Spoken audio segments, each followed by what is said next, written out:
Muy buenas tardes a todos. En nombre de la obra social Luis Pasteur les doy la bienvenida al encuentro del día de hoy, en el que abordaremos el tema obesidad y conducta. Una vez más estamos con la doctora Paula Leggieri, que ya nos viene acompañando en varias de estas charlas y de charlas de diabetes. Así que bueno, ella ahora va a hacer una presentación breve para todas las personas que no la conocen, pero bueno, no creo que haya muchos. Yo por mi parte les pido como siempre que mantengamos los micrófonos silenciados en la medida de lo posible, pues somos muchos en esta charla y bueno, para que no haya ruidos de fondo que entorpezcan la presentación de la doctora. Como siempre, nos pueden mandar preguntas por el chat. Vamos a dejar un espacio para preguntas y respuestas al final del encuentro. Así que todas las dudas que le vayan surgiendo, si quieren, las guardamos para el final o me las van mandando por el chat y yo las voy leyendo por orden de llegada cuando terminemos con la exposición. No les robo más tiempo, los dejo con la doctora y espero que les sirva mucho la charla de hoy. Bueno, gracias Andrea. Muy buenas tardes a todos.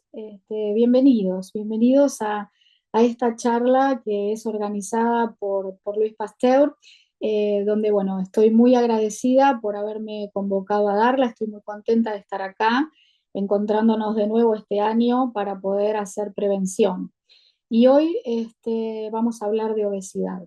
Yo soy la doctora, para los que no me conocen, soy la doctora Paula Leggieri, soy médica, soy especialista en clínica médica y en nutrición y pertenezco al staff de Luis Pasteur en la sede Belgrano.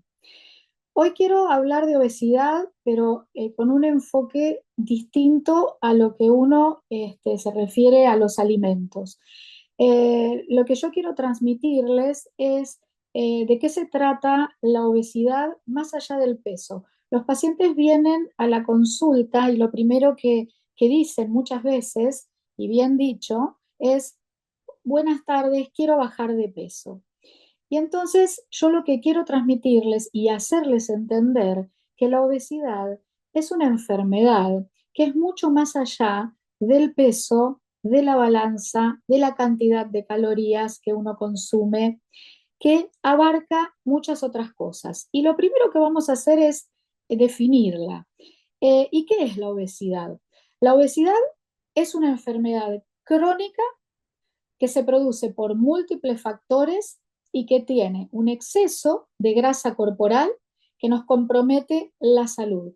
Nos afecta la salud física, la salud mental y como consecuencia la calidad de vida. No es solo una cuestión estética. La próxima. La próxima diapositiva. Sí, dame un segundo porque no me está dejando pasarla. Espérame, ¿eh? Ahí está, ahora sí. Bien. Nosotros para diagnosticar la obesidad tenemos varios métodos. Lo primero es la historia clínica del paciente, el correcto interrogatorio y conocer a ese paciente.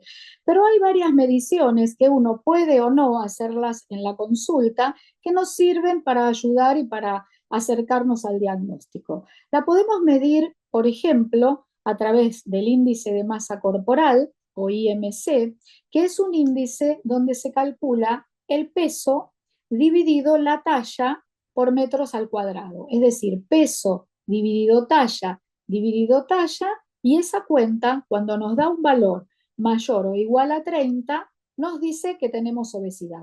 Pero es una medida que no tiene mucha precisión, porque simplemente nos marca sobrepeso, obesidad, obesidad mórbida, pero no nos cuenta la cantidad de grasa corporal que tiene el paciente o la cantidad de masa muscular que tiene el paciente.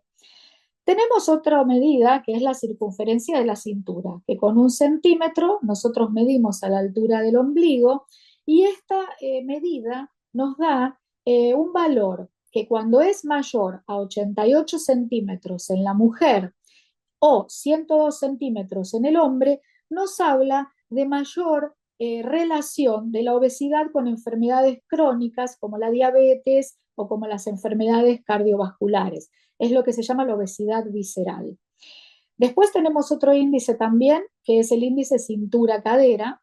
Este índice se divide la cintura por la cadera y también nos da un valor que, cuando es mayor a 0,80 en la mujer o 0,95 en el hombre, nos está mostrando que la obesidad está relacionada mayormente a problemas metabólicos. Y después también tenemos otro método que es un método que se hace con un aparato, es la bioimpedancia eléctrica. Es un método sencillo, no invasivo, y este método sí nos permite identificar cantidad de masa grasa, cantidad de masa muscular, cantidad de agua corporal. Son todos métodos que uno dispone para poder utilizar en el consultorio, si es que los tiene, o no. Simplemente el interrogatorio y el abordaje de esta enfermedad nos sirven para poder tratarla. Vamos a la próxima. La obesidad esto habla de la individualidad. Nosotros hacemos el diagnóstico de la obesidad de manera individual a cada persona, pero la obesidad la tenemos que ver también a nivel colectivo, porque a nivel colectivo, a nivel mundial, es una gran preocupación en salud pública, porque más de 1.000 millones de personas tienen obesidad en el mundo.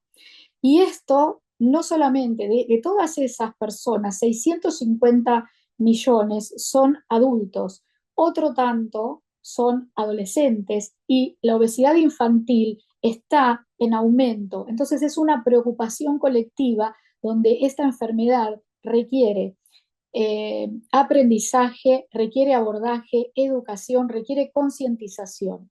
La última encuesta nacional de factores de riesgo que hizo el Ministerio de Salud nos da datos. El 66% de los argentinos tiene sobrepeso y el 25% de los argentinos tiene obesidad. Entonces esto nos habla de que tenemos que reflexionar acerca de ella y abordarla de manera integral, con respeto, integral, de manera integral. Vamos a la próxima.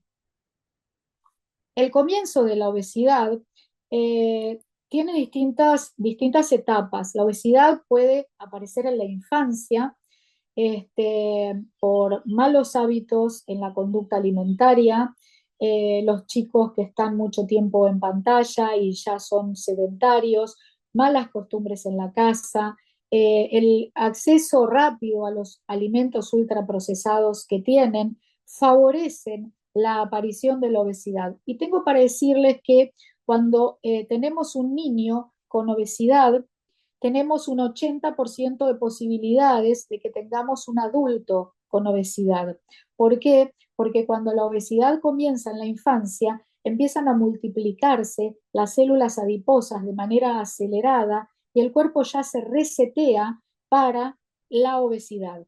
Entonces, ya está preparado para eso. Entonces, muchas veces a los adultos que tienen obesidad les cuesta mucho más cuando ya son obesos de niños.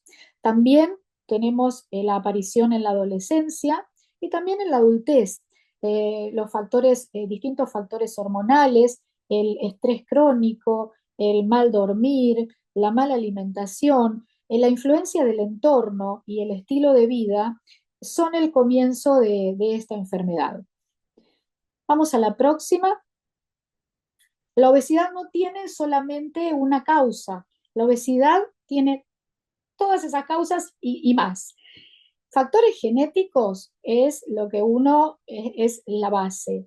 Las personas que tienen obesidad tienen una predisposición genética para tenerlas, pero que tengan una predisposición genética no quiere decir que nosotros si intervenimos con distintos cambios en los hábitos de vida, podamos modificar esa genética. A esto nosotros le llamamos epigenética. Cuando nosotros podemos modificar esa base genética, esa predisposición que la persona tiene a ser obeso, a regular el metabolismo por esas causas, si yo abordo y hago cambios reales en el estilo de vida, puedo modificar esa genética. Los factores ambientales son causa de obesidad. Las personas hoy en día tienen un acceso tan fácil al alimento ultraprocesado. Hoy me decía una paciente, doctora, yo voy al supermercado y voy a las góndolas y la mayor cantidad de alimentos son ultraprocesados. Los tengo al alcance de la mano. Las publicidades, los restaurantes. Hay restaurantes que son tenedor libre que ofrecen grandes porciones, todos esos factores ambientales nos llaman a que si nosotros no tenemos un hábito bien puesto, tengamos obesidad. La conducta, lo que nosotros hacemos o lo que nosotros no hacemos, lo que nosotros hacemos con nuestro movimiento, con la elección de nuestros alimentos, los factores conductuales son claves para la aparición de la obesidad. Y los factores emocionales, que es quizá lo que hoy yo quiero detenerme un poco más adelante, si nosotros podemos registrarlos, muchas veces las personas, la mayoría de las veces, no comen por hambre real. Muchas veces las personas comen porque están tristes, porque están aburridas, porque están acostumbradas a comer eso, sin preguntarse verdaderamente, ¿tengo hambre? ¿Por qué estoy comiendo? Si yo puedo detectar la emoción que tengo en ese momento, eso es clave para el inicio del abordaje. Los factores socioeconómicos también, porque no todo el mundo tiene el mismo acceso económico a los alimentos reales, a los alimentos sanos, y tampoco todo el mundo tiene el mismo acceso a tener un espacio seguro donde hacer actividad física. Muchas veces aquí, digamos, hay diferencias sociales y económicas a la hora de hablar de obesidad. Las alteraciones hormonales, por supuesto, personas que tienen hipotiroidismo, el envejecimiento, la menopausia, todas estas son causas que si yo no tengo ajustes en los hábitos de provocarme obesidad. El estrés crónico y el mal dormir. El estrés crónico y el mal dormir nos liberan hormonas que son hormonas del estrés, aumento del cortisol, alteran las hormonas del apetito y de la saciedad. Entonces, estas causas de estrés y de alteraciones en el sueño, cuando se perpetúan a lo largo del tiempo, nos llevan a comer más y así nos causan obesidad. Muy bien, pasamos a la próxima. La obesidad no es solamente aumento de peso. Nosotros ahora últimamente, en las últimas publicaciones, hubo una clasificación que es la obesidad preclínica y la obesidad clínica. La obesidad preclínica es cuando tenemos obesidad y no tenemos otras situaciones alrededor. No hay diabetes, no hay colesterol, es solamente medimos si tenemos obesidad. Pero eso no quiere decir, muchas veces los pacientes dicen, yo soy un obeso sano.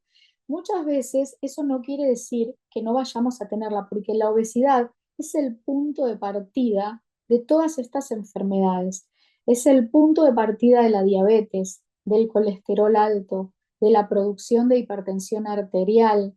Aumenta la frecuencia de infarto cardíaco, el accidente cerebrovascular, la apnea de sueño. Tener acumulación de grasa corporal nos obstruye la vía respiratoria y hace que nosotros podamos tener pausas respiratorias, o sea, apneas mientras dormimos.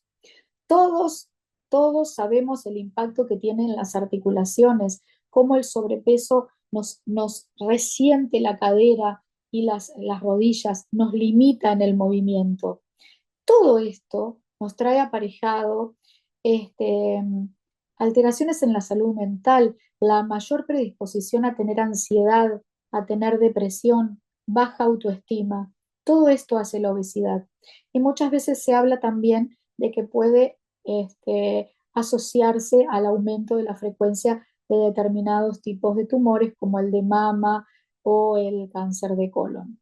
Así que así impacta la obesidad en nuestra salud. Pasamos a la siguiente. Entonces, ahora yo les quiero transmitir, cuando el paciente llega a la consulta, el paciente está esperando muchas veces que uno le entregue el papelito, o no, porque en general dice, menos mal que no me entrega el papelito con la dieta. Eh, no es simplemente hablar de calorías, no es simplemente de decir, cuando yo llegué al consultorio, bajé 1 kilo, bajé medio kilo. No se trata de eso. Yo siempre le digo a los pacientes, cuando nosotros tenemos que abordar el peso, nosotros estamos construyendo una casa. Cuando nosotros construimos la casa, el peso está en la terraza. porque primero nosotros tenemos que poner los cimientos, poner los ladrillos, y de eso se trata de cómo abordamos la obesidad, a través de enseñarle al paciente cómo elegir los alimentos, enseñarle cómo se hace actividad física, porque no es necesario simplemente anótese en el gimnasio y vaya 4 veces a la semana. Le tenemos que enseñar a los pacientes a registrar las emociones que tienen en ese momento que los llevan a no poder controlar el momento de comer. Muchas veces nosotros disponemos de opciones farmacológicas, pero lo que quiero decirles, porque además están tan de moda, son fármacos que a nosotros nos ayudan mucho, son fármacos muy útiles, pero el fármaco es solamente un acompañante.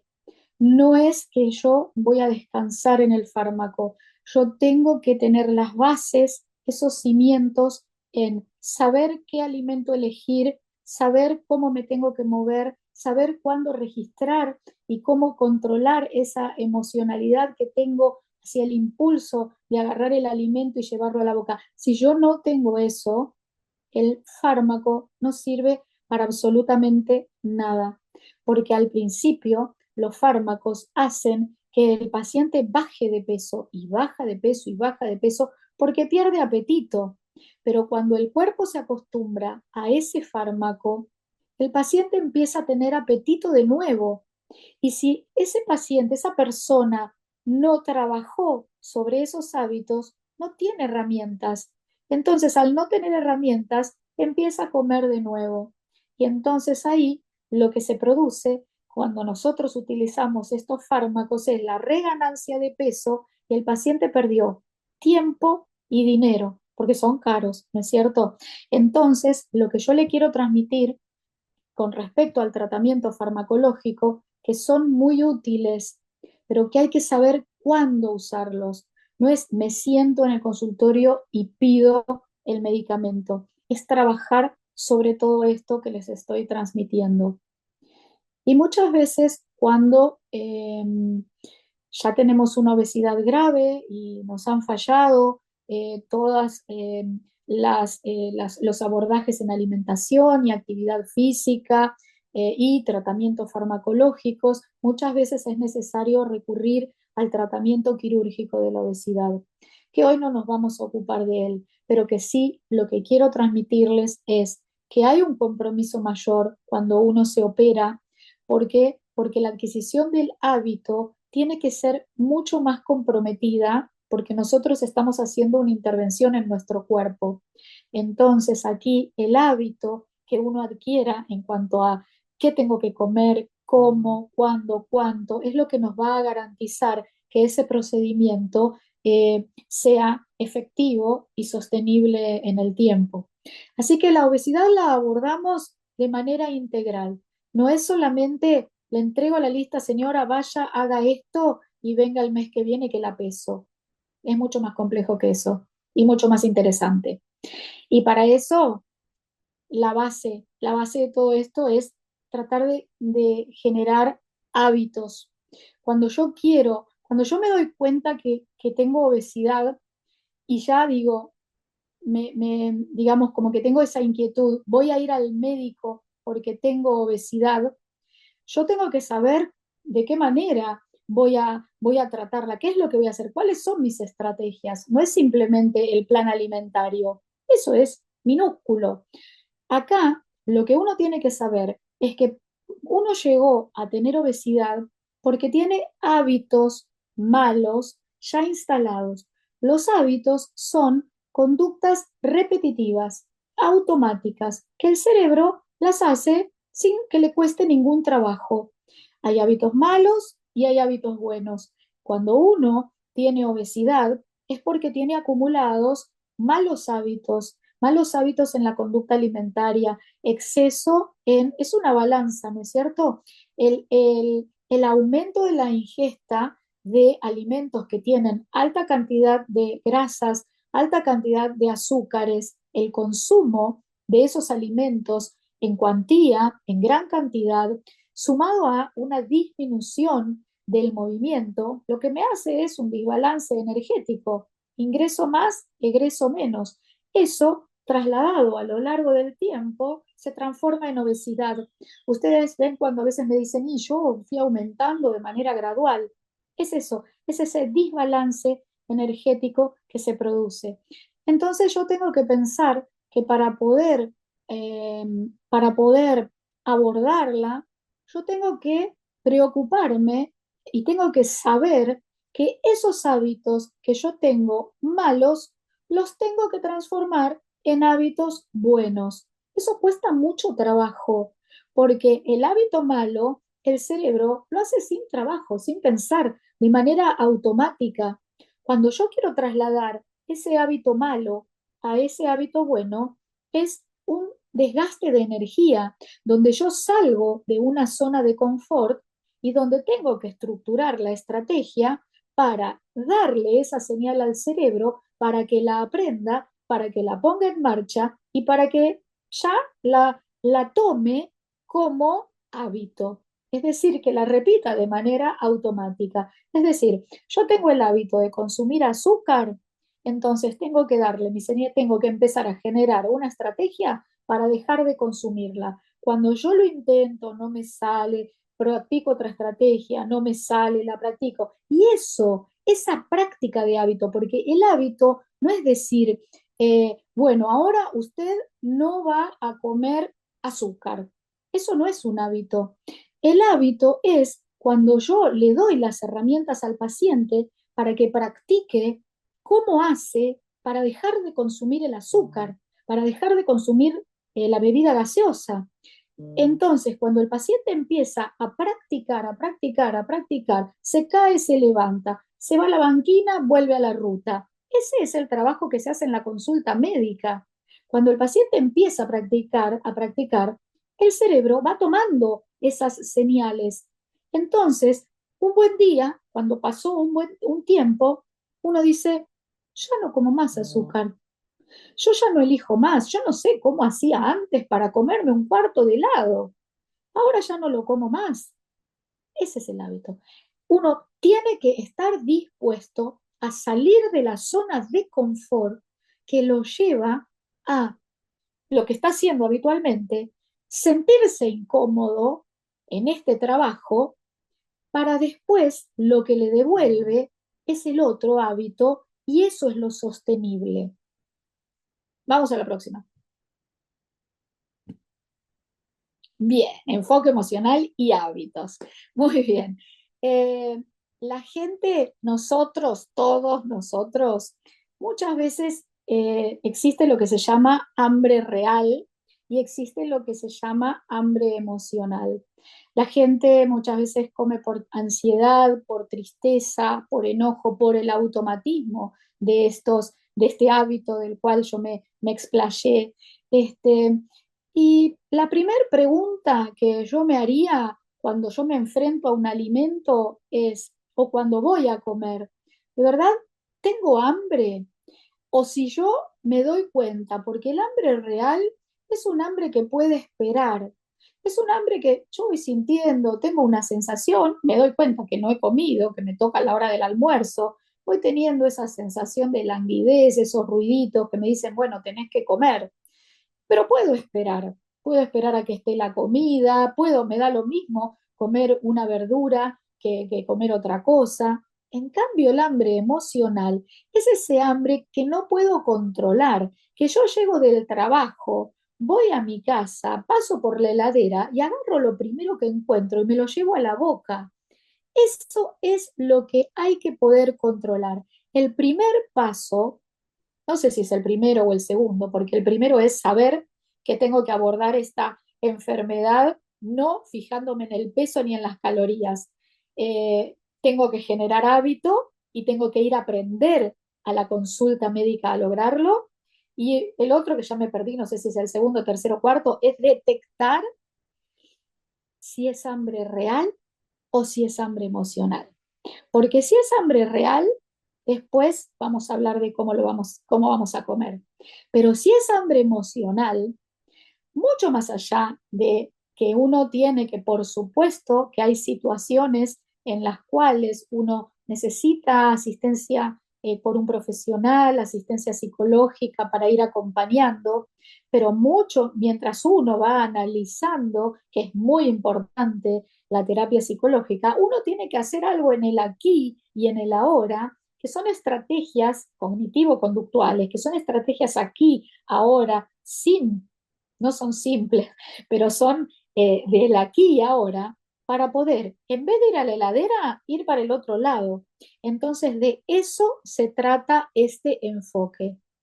Repito, reconozco que tengo obesidad, reconozco que se trata de hábitos y ahora reconozco si tengo hambre o tengo otra emoción. Incluso cuando yo me doy cuenta que tengo esa desesperación por ir a comer, ahí yo me puedo detener y puedo decir, ¿y qué me está pasando ahora? ¿Qué es lo que yo siento? ¿Tuve un día malo en el trabajo? ¿Me siento ansioso? ¿Estoy triste? ¿Estoy enojado? Entonces, un hábito que yo lo recomiendo siempre a mis pacientes es cuando uno llega a casa con toda esa carga de estrés, de haber trabajado todo el día, de haber viajado, etcétera, uno puede llegar a la casa y establecer distintos obstáculos o postas antes de llegar a la heladera o a la alacena. Y es, me saco la ropa, la cuelgo, me saco los zapatos, paso primero por mi cuarto para hacer eso, puedo poner música, el que le gusta puede poner una vela, generar un ambiente. Entonces, todo eso ya va bajando la carga de estrés en un porcentaje importante de la que yo traje de afuera. Y después me voy preguntando quizá cómo me siento. Entonces ahí yo les aseguro que ustedes van a estar más preparados si lo practican para ir a la heladera, y después les voy a decir qué poner en la heladera, o para ir a la alacena y tener a mano alimentos saludables y comerlos, ya les voy a decir cómo. Vamos para la próxima. A ver cuál toca. Bien, entonces, ya tenemos el reconocimiento, ya sabemos que tenemos que adquirir hábitos, ya sabemos que nosotros tenemos que preguntarnos si tenemos hambre, tenemos que preguntarnos cuando comemos si ya estamos saciados, porque uno puede dejar en el plato la comida también. Mientras está comiendo, a lo mejor al principio es muy trabajoso, porque uno tiene que estar comiendo y estar pensando todo el tiempo, tengo hambre, ya podría dejar de comer. Esa es la construcción del hábito, esa es la estrategia para construir el hábito. Después pasa a ser automático. Entonces, yo les traigo esta técnica que también yo la aconsejo, que es el mindful eating. Muchos han oído hablar del mindfulness, que es la atención plena. El mindful eating es la alimentación consciente, es la atención plena al momento de alimentarse. Cuando yo llegué del trabajo, me saqué la ropa, quizá me duché y fui a mi heladera, encontré las cosas saludables, las pongo en la mesa, puedo empezar a practicar el mindful eating, o sea, la alimentación consciente. Y consiste en, me siento, no tengo el celular mirando qué me está mandando mi jefe fuera, eh, saco el noticiero afuera. Quizás si estoy solo puedo ponerme un poco de música tranquila, o si estoy con mi familia puedo conversar acerca de cómo le fue a cada uno en el día y me concentro en mi alimentación. Puedo mirarla, puedo olerla, puedo sentirla, puedo saborear cada bocado. Porque si yo estoy comiendo así, mirando el celular, pues no me doy cuenta ni de lo que estoy comiendo. Y lo como tan rápido que de verdad eso me produce más ansiedad. Entonces, si yo la observo, la siento, es la alimentación y yo en ese momento. Al estar en tiempo presente, mi ansiedad baja porque yo no tengo presente lo que me pasó durante el día, ni tampoco lo que tengo que hacer después. Entonces, al estar en presente, ya me baja la carga de ansiedad. Si yo lo practico, ¿de qué manera? Masticando varias veces, comiendo despacio, apoyando los cubiertos. Eso, tiempo presente, me baja la ansiedad y como menos. Entonces, puedo prestarle atención a si tengo hambre o si ya tengo, o sea, si ya estoy saciado o saciada, evita las distracciones y eso hace que yo coma menos. Y también el mindful eating es aceptar sin juzgar, porque a veces no sale. Y si no sale, y yo fui y agarré la factura y me la llevé a la boca y la comí de manera automática, impulsiva, no lo juzgo. Ya voy a poder hacerlo mejor. Lo importante es estar en este ritmo, estar en este engranaje. No es lo tengo, voy a la consulta y aparezco dentro de 3 meses. Es un engranaje, es un curso. Es el curso de aprender a comer bien. Ese es el mindful eating, alimentación consciente. Pasemos a la próxima. Bueno, entonces, vamos para atrás, que ya estamos por terminar, pero todavía no. Dame un minuto, sí, que se me fue la presentación. Espera un segundo Quédate, que... quédate tranquila. Entonces, yo sé que tengo que pasar primero a cambiarme. Después tengo que saber que me siento a la mesa y que voy a comer de manera consciente, con atención plena. Y tengo que elegir los alimentos. Bueno, esta no es una charla que está dedicada a, alimentación, de las propiedades de los alimentos. Nosotros, elección de alimentos. Estamos en esta, ¿no? Planificación batch cooking. A ver, espera. Enfoque, mindful eating, planificación batch cooking, Ah, sí. estamos, Bien. perdón. Entonces, igual me había adelantado, pero esta no es una charla donde yo les voy a decir, la papa tiene estas propiedades. No, sí, voy a hacerles un comentario. Después podemos armar otra charla de alimentación saludable donde sí nos vamos a basar en conocer qué alimentos son los saludables. Esto es de por dónde empezamos todo esto. Y entonces, ya sabemos que tenemos que comer despacito y alimentación consciente y que eso me baja la carga de ansiedad y el efecto que produce es comer menos. Pero ahora algo que también me baja la carga de ansiedad es planificar. A esto lo llamo batch cooking. Batch cooking es una técnica que es, yo cocino en un día los alimentos para la semana. Entonces, los planifico. Y esto es una actividad también y que cuesta trabajo. No es que sale de un día para otro, pero yo les aseguro que si ustedes la empiezan a practicar y con la ayuda del profesional pueden adquirir estrategias y tener alternativas, ustedes lo que van a lograr es eh, menor ansiedad por la comida, ya no tienen que preocuparse porque cuando llego lo primero que hago es pido una pizza. Batch cooking es cocinar en tandas. Entonces, por ejemplo, yo voy a planificar la semana que viene. ¿Qué voy a hacer hoy, el viernes? Voy a decir, bueno, voy a ver cómo viene mi día la semana que viene y lo que puedo hacer es decir, bueno, a ver, ¿qué voy a comer lunes? Lo anoto, puedo hacerme un Excel, puedo hacerme un cuadernito, anoto qué voy a comer cada día de la semana. Cuando voy a hacer la compra, me fijo en la listita y compro eso que dije que iba a comer. Por supuesto que a veces puede pasar que no tengo ganas de comer eso y lo puedo reemplazar por otra cosa, pero es un sistema que funciona. Cuando yo voy y compro lo que dije que iba a comer, lo que sucede es que eso ahorra dinero. ¿Cuántas veces han comprado una lata de palmitos que nunca usaron? Entonces, si yo ya sé todo lo que puse en mi lista, voy y lo compro.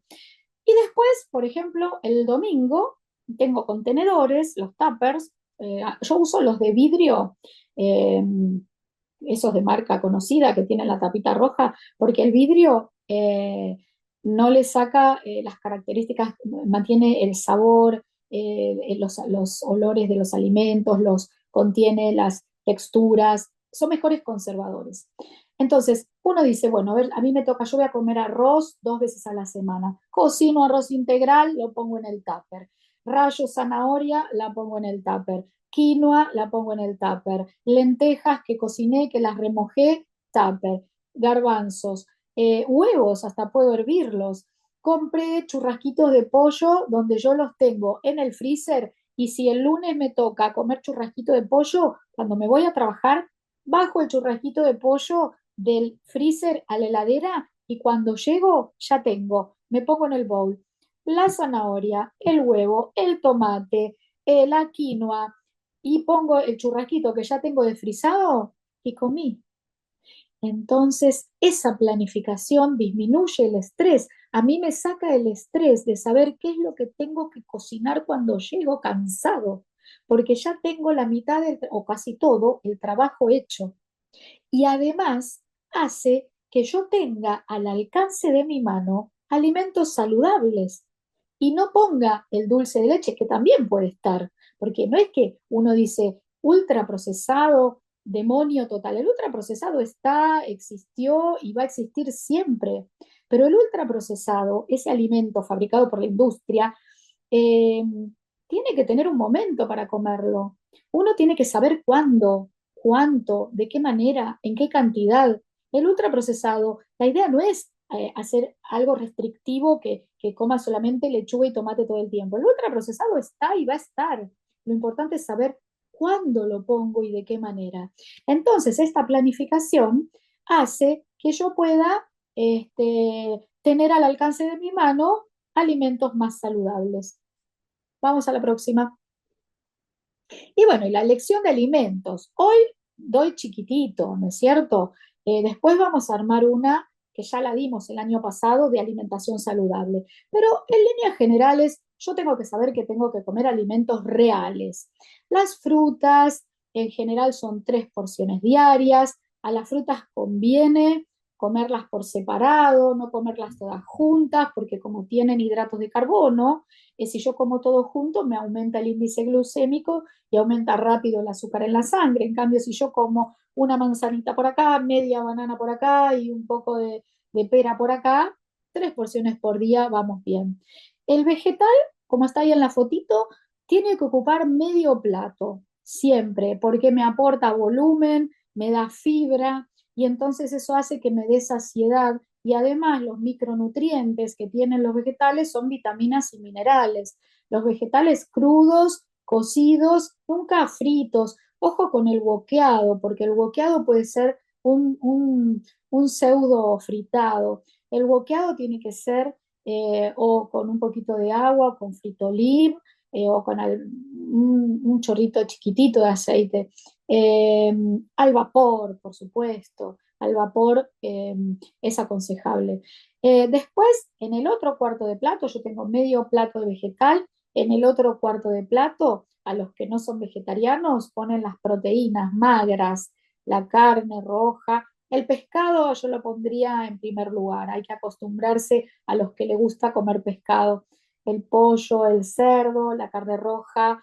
También están las proteínas del huevo y del queso. Los quesos, por supuesto, siempre tienen que ser quesos descremados. Y en el otro cuartito de plato están los hidratos de carbono, donde acá tenemos el grupo de la papa, de la batata, del arroz, se prefiere el integral por la cáscara, por la fibra, las legumbres son alimentos, superalimentos que son económicos, que tienen fibra, que tienen múltiples vitaminas y minerales, que tienen pocas calorías y que me dan mucha saciedad. Entonces, un cuartito de plato de legumbres, de garbanzos, de lentejas, vienen bien para acompañar el vegetal y la proteína. Y forma parte en el vegetariano de la proteína vegetal, porque si bien está en el grupo de los hidratos de carbono, las legumbres tienen proteínas y tienen proteínas, son la fuente de proteínas vegetales. Y si, por ejemplo, quiero comer pastas, puedo comer pastas, un cuarto de plato, si son integrales mejor, acompañada a lo mejor con un estofadito con pollo, que es la parte proteica, y una ensalada, o el brócoli, el clásico, fideos, brócoli y ponerle queso. Entonces tenemos ahí no todo el plato de fideos porque todo es hidrato de carbono. Y entonces ese es un plato mal distribuido. Y un plato mal distribuido nos produce hambre posteriormente. El plato bien distribuido, medio, un cuarto y un cuarto, es el que nos va a mantener la panza llena y yo voy a llegar tranquila sin necesidad de picotear. Eh, Ravioles, 15 ravioles, siempre hablando de alimentación saludable. Si hay enfermedades específicas, por supuesto, nos estamos hablando de otra cosa. Si hay enfermedades renales, diabetes, hipertensión arterial, lo que fuera, por supuesto, esto tiene que estar monitoreado de otra manera. Esta es la generalidad de lo saludable. 15 ravioles con una ensalada y el estofadito. Bien, hidratos de carbono. La masa de la tarta, la tapa de abajo, con una ensalada, una porción. Muy bien. Lácteos descremados, 2 a 3 porciones diarias. Las grasas saludables pueden estar presentes, los aceites, oliva, la cabeza, pero también el aceite de maíz, de girasol, en crudo, por supuesto. Las aceitunas tienen grasas saludables, las semillas, la palta y los frutos secos. Todas esas son fuentes de grasas saludables que tienen que estar también en nuestro plato porque también son fuentes de proteínas, de vitaminas, de minerales que por supuesto consumidos en su cantidad justa no nos van a impactar en el peso. Los cereales integrales, semillas y frutos secos. Muy bien, creo que tengo para decirles, hasta aquí hemos llegado.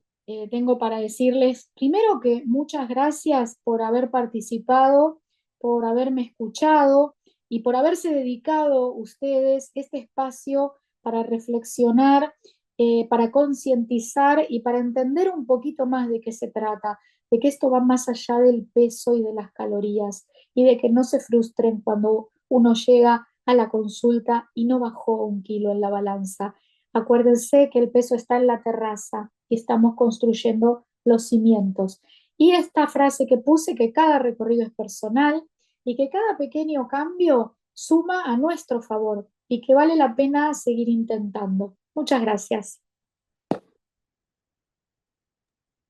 Bueno, muy bien, excelente, la charla como siempre. Ahora dejamos un ratito. Sí, obvio, Ana estaba, no, alguien que no tengo el nombre, pero si puede preguntar, sí, te podés habilitar el micrófono cuando quieras.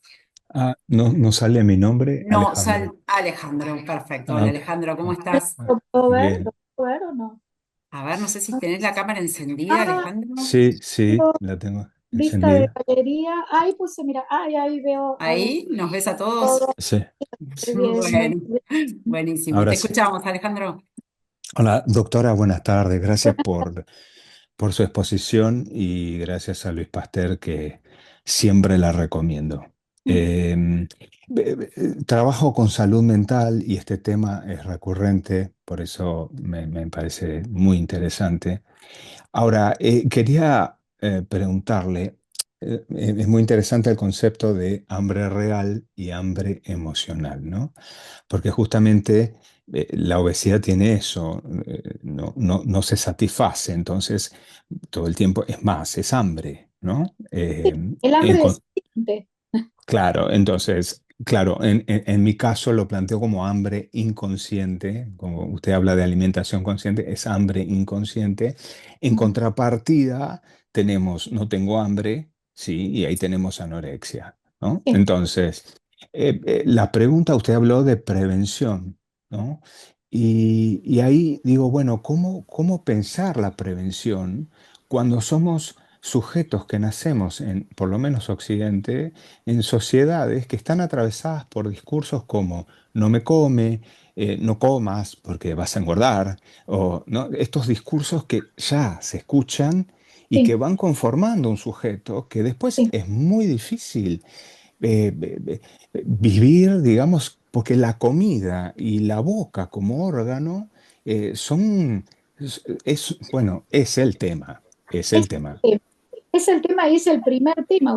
Usted lo debe saber mejor que nadie. Creo que es el primer tema desde que nacemos, ¿no? Ujú, la boca. Es algo tan importante que yo creo que tanto desde el punto de vista de no come como el del come mucho, que es lo que hoy nos trae aquí, o el que come mal. Yo creo que lo que nosotros tenemos que hacer como sociedad es esto, es poder transmitirle a las personas de qué se trata la cosa, es poder enseñarles, poder darle esta herramienta. ¿Qué es lo que usted siente? ¿Usted está enojado? Yo siempre les hago a los pacientes saber, y sí, no, porque el fin de semana comí tal cosa. ¿En qué situación estabas el fin de semana? Y estaba porque en realidad tuve una discusión, que yo, o me fui de vacaciones. Hoy vino un chico que me dice, me fui de vacaciones con los chicos y comí re mal. ¿Y qué hiciste? ¿Qué pudiste hacer? No, bueno, en realidad lo que pude hacer fue, con toda la charla que habíamos tenido previamente, mira, los chicos ponían pizza y yo puse la ensalada. Y después cuando comí pizza, intenté comer un poco menos. Entonces hiciste un montón, le digo, porque vos te fuiste de vacaciones, no tenés un hábito generado, te fuiste de vacaciones, pensaste en que en ese plato en que en esa mesa podía haber una ensalada, cuando el hábito en general es que exista la pizza y la empanada. Ese es el hábito que tienen todos, ese es el entorno social que tiene ese chico. ¿Cómo hace para luchar ese chico con ese entorno social? Se puede. Entonces, ese refuerzo positivo que uno le hace, porque no es que el paciente venga a la consulta y que le diga, pero vos comiste, pero mira cómo subiste de peso. No, uno tiene que ver el vaso medio lleno, porque el paciente funciona desde el refuerzo positivo, no desde el refuerzo negativo. Entonces, ¿vos qué hiciste? Vos trajiste una ensalada y en vez de comerte 3 porciones de pizza como siempre, comiste una. Por eso no me importa si ahora la balanza no te da 1 kilo menos, ¿entendés? Porque eso es lo que estamos construyendo. Y yo creo que esto es prevención y esto es concientización. Y si nosotros lo hacemos, lo difundimos, la gente lo entiende, porque la gente no es tonta. Lo que pasa es que la gente necesita herramientas. Y después, bueno, cosas particulares como el mal vínculo con la comida, como los trastornos de la conducta alimentaria que usted trae, por supuesto, son cuestiones quizás más profundas que tienen que ser abordados por el especialista. Pero yo en mi consulta nutricional, que no soy especialista en psicología, puedo enseñarles en el aquí y ahora técnicas a utilizar mientras trabajan con usted en el porqué. No sé si respondí la pregunta. Gracias, gracias. Sí. Sí, excelente. Gracias, Alejandro. Bueno, tenemos por el chat un montón de saludos, de agradecimientos, felicitaciones. No sé si alguien más quiere aprovechar este ratito que nos quedan todavía 10 minutitos. A ver, ahí está levantando la mano, Daniela. Si querés, podés habilitarte el micrófono, ¿sí? Daniela Hola, Daniela. No, está muteada. Sí, ¿querés habilitarte el micrófono? Lo tenés habilitado, ¿eh?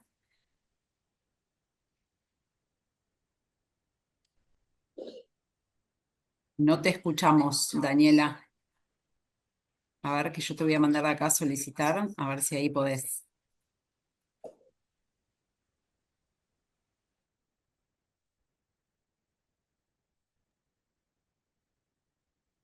Bueno, no, parece que tenemos problemas con el micrófono. Bueno, Si querés, Daniela, escribime la pregunta en el chat y yo se la ahí está, leo. A ver si me Ah, escucha ahora. ahí está, perfecto. Ahí está. Ahí está. hola, Bueno, primera bienvenida. instancia, quiero saludarla a la doctora y agradecerle por este Zoom.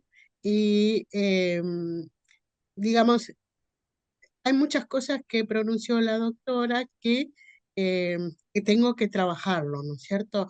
Y, muchos temas que puntualizadamente eh, lo recibo y lo voy a aplicar. eh, y digamos, hace como una semana que estoy tratando de comer más sano y de repente voy a la balanza y veo que no se mueve y me sentí muy, muy, muy triste.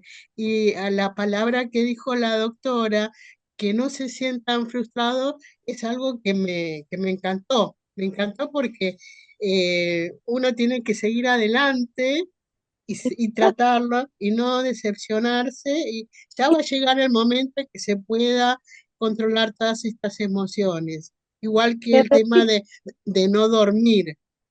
Eso mm, también sé que influye mucho. yo Y le bueno, repito, Daniela, el tema, el resultado, el peso es el resultado del trabajo que usted haga. No importa el peso ahora. Si usted ya empezó, por supuesto que uno se pone contento si baja. Si usted Sí, ya empezó a trabajar, si usted tiene una estrategia armada, no importa si no bajó, si bajó medio kilo o si subió. Lo importante es, por ejemplo, lo que hoy a la tarde me dijo este chico. Yo llevé ensalada y comí la pizza también, pero comí una y no tres. Eso es bárbaro. Entonces, yo no se preocupe por la balanza. Usted siga trabajando, siga claro. insistiendo, porque el hábito se construye con el tiempo. Ajá. Sí, porque yo digo, estoy disminuyendo las porciones, voy todos los días al gimnasio, pero no duermo bien, estoy muy pendiente, muy nerviosa y todo eso influye. Pero con Sí, esta charla me va a ayudar mucho. cuando, me Estoy alegro. muy agradecida, muy agradecida. Él por escucharme. Gracias. Gracias, Bueno, Daniela, por compartirlo. Acá tenemos en el chat también que hay, a ver que voy con el nombre que se me fue. Murrone Mariana también dice gracias, Daniela, por tu testimonio, lo comparto. Tenemos una consulta de Eulalia Alsina, agradecida por el conversatorio. Son cosas sabidas, pero aprecio refrescar. Trato de mantener peso saludable y la alimentación igual desde casi siempre, pero el tema son las cantidades cuando una o uno está un poco ansioso.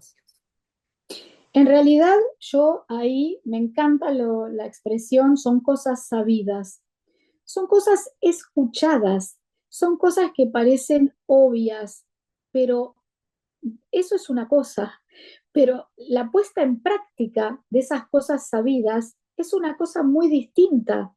Entonces, esas cosas que parecen obvias, uno, ¿por qué no las puede poner en práctica? Cuando uno va a la consulta con su nutricionista, es el lugar donde la nutricionista es tan personal, la consulta, dice, a ver, ¿qué hizo? Bueno, hagamos esto. Daniela, bueno, vamos a trabajar sobre cantidades, Daniela, lo mismo que esta otra persona que no recuerdo el nombre, ahí, Eulalia. Eulalia, que dice, son las cantidades. Bueno, pongamos foco en este momento en cantidades. Sirvámonos en un plato de postre. Si nosotros vemos que nos servimos abultado, bajemos ese abultamiento. Si nosotros repetimos plato, démonos cuenta de eso, tratemos de no. Si yo veo que como 2 milanesas así, trato de comer 1 y media. Si yo lo acompaño a esto con masticar despacio, seguro voy a comer menos. Si yo mastico despacio y practico la alimentación consciente, voy a comer menos. Y esa es la estrategia, porque una cosa es decirle, coma menos, medio vacío, ¿no? El concepto, coma menos. Lo que hay que decirle es, mastique la comida, apoye los cubiertos, sírvase en un plato de postre, trate de servirse 2 cucharadas en lugar, darle la estrategia en sí para que la paciente pueda ir a practicarlo en ese momento y le preste atención a lo que uno le está diciendo, lo ponga en práctica y después, con el tiempo, va a terminar saliendo. Esas cosas que parecen tan obvias no lo son tanto. Bien, tenemos a Susana Esqueloto que nos está levantando la mano. Susana, ¿te querés habilitar el micrófono? Te escuchamos.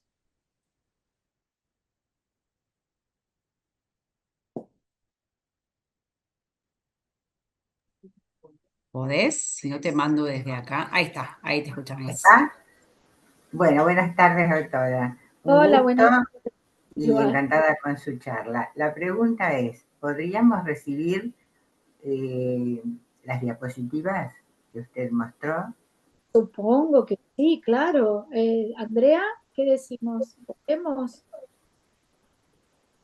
Andrea, ¿estás ahí? Yo supongo que sí. Perdón, sí, no Supongo se me activaba el audio. Sí, no hay problema. Yo creo que, Susana, te respondí por el chat, si no me equivoco. Ah, bueno, Nosotros a ver. sí. No, no te Sí, sí, preocupes. sí. Igualmente también tenemos la grabación del encuentro de hoy, que también tiene mucho más que los de las diapositivas. Me parece que ese tiene un poquito el aporte de todos y es muy válido.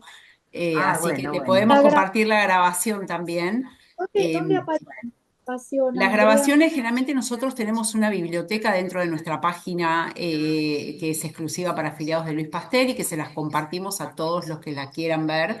Escribiéndome al mail de actividades, yo les paso el link de acceso directo a YouTube en donde está guardado en una biblioteca privada. Esto demora a veces unos días porque lo tiene que procesar otra persona y generalmente dentro de la semana lo tenemos disponible para poder compartírselos. Así que me escriben un mail al correo de actividades y yo con muchísimo gusto se los hago llegar. Ningún problema, Muchas Claro. Susana. gracias. Y Muchas de gracias, paso Andrea. aprovecho, no, por favor, aprovecho para leer a Murrone Mariana que dice, ¿puedo hacer un atracón de verduras conscientemente preparadas a fin de no caer en el hambre emocional inconsciente? ¡Wow! Por más que sean verduras, hablamos de lo conductual.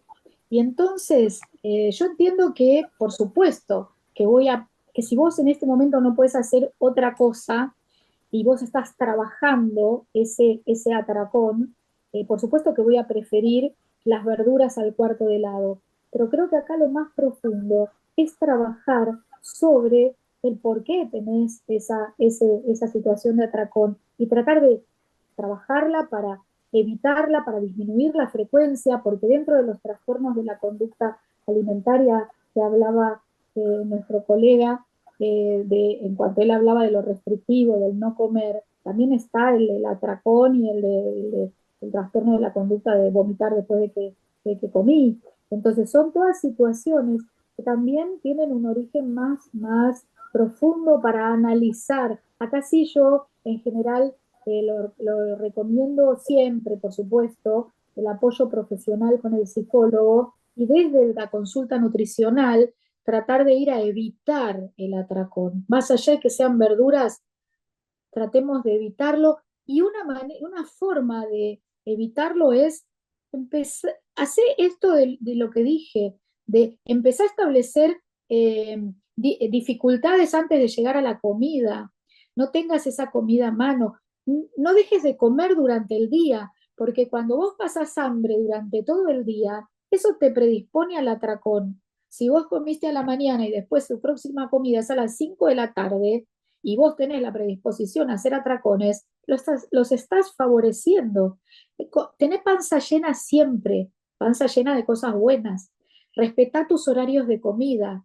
El respetar el horario de comida, el sentarse a comer de manera consciente, el comer despacio y el planificar evita, y la terapia disminuye la posibilidad del atracón. Bueno, perfecto. Eulalia nos hace un comentario respecto a lo que había preguntado antes, que dice que mi tema es el pan y el queso. No como fritos, como parada y vive sola. Ah, come parada. Y bueno, la verdad es que el momento, la relación con la comida tiene que ser algo placentero, ¿no? Tiene que ser algo saludable. Comer es lindo. Todo el mundo, a todos nos gusta comer. Entonces, una cosa es prepararse una mesa con un plato y con el agua, y sentarse a comer. Tiene que ser, no digo una fiesta, pero tiene que ser algo placentero, es el vínculo que uno tiene con la comida. Entonces, de verdad, no me acuerdo qué dijo de los fritos, por supuesto, obvio, que la No, que no felicito. come fritos, que su debilidad es Ah, el pan y el queso.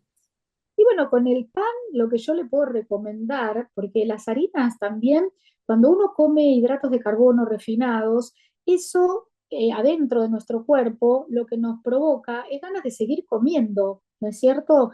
Entonces, lo que hay que tratar el truquito está en la harina refinada, separarla un poquito y utilizar otro tipo de harinas. Por ejemplo, las harinas de garbanzos, las harinas de lentejas, las harinas de arvejas. Esas harinas tienen más proteínas. Entonces, esas harinas más proteicas me dan más saciedad y me disminuyen las ganas, esa ansiedad, esa adicción de seguir comiendo. Cuando uno come un hidrato de carbono simple, se desata un circuito que para muchos, algunos lo controlan mejor, pero para muchos se desata que agarró una cucharada de helado y hasta que no termino, no paro. Bueno, eso es hormonal, eso es porque se libera rápidamente glucosa, rápidamente dopamina, produce una energía rápida y después baja, cae. La persona se siente cansada después y eso se siente como con una necesidad de volver a tener esa misma sensación. por eso quiere comer de nuevo. Eso es lo que produce el hidrato de carbono. Entonces, con respecto al pan, le recomiendo que sean otras harinas que no sean las harinas refinadas, las blancas esas. Y con respecto al queso, bueno, hay que porcionar, todo hay que porcionar. El queso tiene que ser un queso por salud, un queso descremado. Yo le agregaría una rodaja de ese pan rico que se puede cocinar o que puede comprar de una harina de garbanzos, un trozo de queso, si quiere le puede cortar con 2 o 3 uvas, con 2 nueces y se hizo un platazo. ¿Por qué? Porque es, un, es, un, es una porción completa que lo que le produce es saciedad. Si no le gusta mezclar lo dulce y lo salado, puede hacer el trozo de queso, el pancito y puede comer, si no tiene contraindicaciones, que no es hipertensa, puede comerse 2 o 3 aceitunitas, dos o tres cherry y un hummus. Se puede hervir garbanzos, los pone en la mix, en la mini pimer y se hizo un hummus de garbanzo. Entonces tenemos un montón de opciones para salir de, porque si no uno come mucha cantidad de eso y la realidad es que hay que disminuir la porción y Bueno, sentarse a... buenísimo. Bueno, ya estamos un poco sobre la hora. Vamos a leer los últimos mensajes. Siempre se nos pasa volando. Mari dice Sí, sí, muchas gracias por la exposición. No debemos bajar los brazos, hay que buscar las estrategias para poder llegar al hábito. Bueno, nos manda saludos. Gracias, María del sí, Carmen, por tu muy aporte. bien, muy bien. Mariana, que nos preguntaba antes lo de los atracones, dice, en otra consulta con nutricionistas, siempre me han dicho que la ensalada es libre. Una cosa es la ensalada es libre y otra cosa es el atracón. El atracón es una situación conductual, tiene una lectura el atracón, tiene una lectura distinta. Una cosa es comer por satisfacción y otra cosa es comer por necesidad. Entonces, cuando yo tengo un atracón, estoy necesitando, no sé qué, me lo dirá el psicólogo, pero estoy necesitando algo distinto. Claro, uno puede comer vegetales, bueno, libre. Cuando yo digo libre, eso también es conductual. Todo hay que porcionar. Entonces, si yo aprendo a manejar la saciedad, no existe el libre, el bowl enorme de vegetales, porque yo estoy haciendo otra cosa ahora, yo estoy aprendiendo a porcionar. Entonces, no hay que confundir la necesidad, que es el atracón, con el aumento de volumen que yo puedo comer de ensalada, que son dos cosas diferentes. Y además, por más que sea una ensalada, si yo tengo hambre, prefiero excederme en ensalada, pero hay que aprender a porcionar, a decirle al estómago y al cerebro, mira, querido, le decimos al cerebro, vos vas a comer esta porción. Hasta acá llegamos. Después, cuando viene la hora de la merienda, comemos otra cosa, o si no, comemos colación. Nosotros somos los que educamos a nuestro cerebro y eso cuesta un trabajo enorme, pero el atracón estamos hablando de otra cosa. Bien, Magalí, bueno, dice gracias por la charla y dice, yo quería saber cuántas veces es el mínimo al masticar. Uy, no sé. Pero, no sé, yo de pronto masticar 10 veces, 15 veces, te estoy diciendo algo como que no está escrito en ningún lado, ¿no es cierto? Es algo que cada uno hará su propio, depende también de lo que estés masticando, porque una cosa es masticar un pescado y otra cosa es masticar una porción de carne más dura, ¿no es cierto? Entonces, a lo mejor un churrasco yo lo voy a masticar 15, 20 veces y un pescado a lo mejor un poco menos. No tengo un número para darte. Lo que sí sé, que más de 5 o 6 seguro.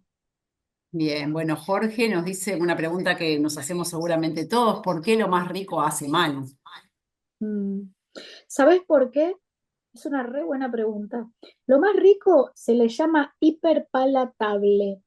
Lo hiperpalatable es lo que en tu boca te produce una sensación, es delicioso. Nadie lo puede negar. Nadie puede negar que una porción de una torta rica, un macaron, es delicioso.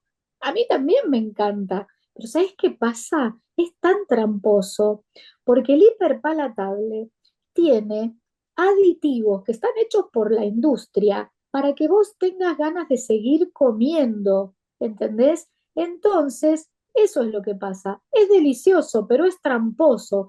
Entonces, yo tengo que generarme como una estructura para poder saber cuándo comer ese pedazo de chocolate. Yo quiero comer un pedazo de cheesecake. Bueno, dale, comerlo. Una cosa es comerlo porque estoy triste y otra cosa es ir a tomar el té con mis amigas y pedirme una porción de cheesecake. Eso es otra cosa distinta. Entonces yo puedo ser más chica, puedo saborearla. Hay que saber manejar al ultraprocesado hiperpalatable.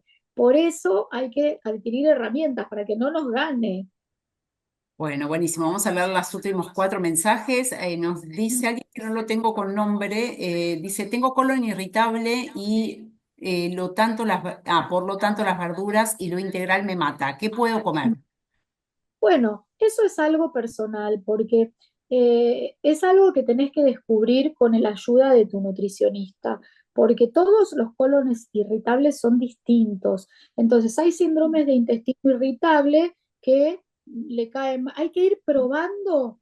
Mira, las proteínas son las que te van a beneficiar más para tu colon irritable. Las proteínas están en las carnes, están en el huevo, están en los quesos. Los vegetales puedes elegir los menos fibrosos, los naranja quizá.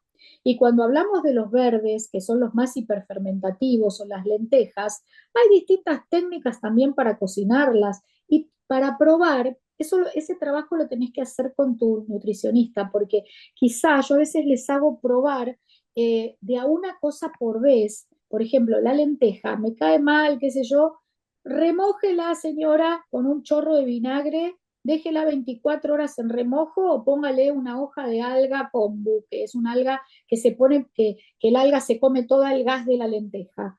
Saque el agua, hierva la lenteja y una vez que está hervida, después pruebe un poquitito, porque la cantidad que vos le presentás a tu intestino también influye en la hinchazón y en la diarrea. Si vos deseas comer lentejas, por ponerle un nombre, y te está cayendo mal, lo que tenés que hacer es probar las técnicas de preparación, que te las enseñen, y después de comer ese alimento solo, que es el alimento problema, lo comes con una proteína, no lo comes con un brócoli o no lo comes con una lechuga, porque ahí ya tenés 3 problemas. Entonces vos te comes el poquito de lenteja, 2 cucharaditas, para que tu intestino vea, la reciba con la proteína. Y entonces ahí, si tu intestino la recibe, después vas avanzando de a poquito. Y cada alimento problemático se prueba de a uno por vez con un proteico. Esa sería la estrategia que te recomendaría. Bueno, Daniela nos pregunta por los caldos, que a Daniela había estado hablando hace un ratito. Sí, los caldos tienen sal, son ultraprocesados. Los caldos, viste, los calditos, pero sí te puedes hacer un caldo con un pollito, viste, con la alita esa de pollo que tiene un poquito de grasita, pero le sacás la piel y pones el pollo y te lo haces con eso. Yo la sopa, te digo, hoy viene la época de las sopas. Entonces yo, mira, me hago calabaza, zanahoria, pongo a hervir con agua. Si quiero le pongo un poquito de ese pollo.